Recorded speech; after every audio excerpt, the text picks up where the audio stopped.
I'm Mallorie, and I was hit by an impaired driver while walking home one night. He was overserved in 2 bars, and he decided to walk to his car and get in his car and drive away.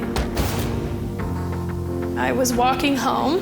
I remember hearing loud music and a car screeching behind me, and as I turned around is when I got hit. I went up onto his car and broke his windshield. I was then hit against another car, so I was a little bit pinned in between the 2 cars, but my upper half of my body catapulted to under the parked car. The driver and his passengers then left. I woke up under the parked car, so I don't know what's going on, but something bad just happened and I can't feel my body. I need help. So I just started screaming as loud as I could. When I got to the hospital, my family was already there. Here's my mother standing over me as I'm laying in a bed dying. So the only thing I could do was apologize to her. I'm sorry, Mom, I don't know what I did, but you're losing a child. My head was swollen the size of a bowling ball. I had cuts and scrapes and road rash on my face. I had road rash all up my arm. I was casted everywhere. They did a muscle graft, a bone graft, a vein graft, an artery graft, a skin graft. They put the nail in my leg with the screws to keep it all in place. And I spent nights screaming, just in pain, and there was nothing that anybody could do.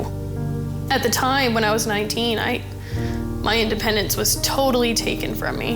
It has been very hard on my family. It's doctor's appointments and who's gonna take me and who's coming to surgery. I'm independent, but a lot of your independence is lost because I do need help, and it's hard to actually admit that you do need help, and you need help from your mom and your dad differently and your sister differently.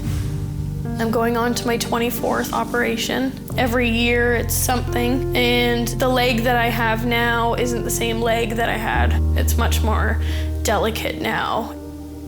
I had a slight fall in the grocery store and I broke the metal rod in half, and there's a huge operation all over again. I still worry that I'm going to lose my leg just because of all the difficulties and everything that goes along with it, and everything, like all the infections. I've had so many different infections, and then every time it's heavy, heavy medications.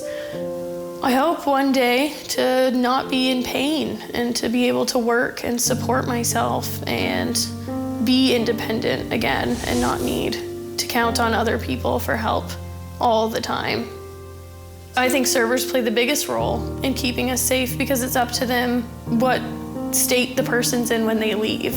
If the servers had made the decision to cut the 3 people off and make sure that they had a ride home, or even if they called a cab just to make sure that they were getting home safe, my life would be totally different now.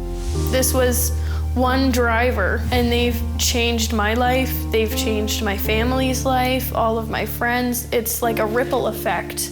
It's not just the people involved in the crash itself, it's everyone around them. Refusing service isn't personal, it's the law.